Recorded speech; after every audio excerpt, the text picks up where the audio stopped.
Adrian Reid, tremendous performance, man of the match.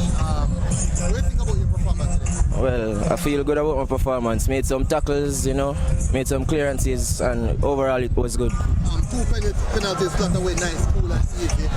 What was going to remind at each penalty? Well, just step up, keep calm, and pick my spot, go for it. For the second one, were you a bit more nervous for the second one? Yeah, definitely. Definitely. What do you think about the team performance today? Well, a win is a win, but gave up 2 goals, disappointed with that, and we just need to work on that, fix those patches. You guys are in the top 6 now, you think you guys are ready now to battle for the trophy itself? Definitely, we're leaving it all on the pitch.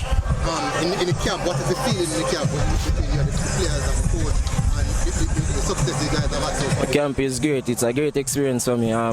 Everyone is good, no bad blood, and that's all we work on. Alright, well done. Thank you.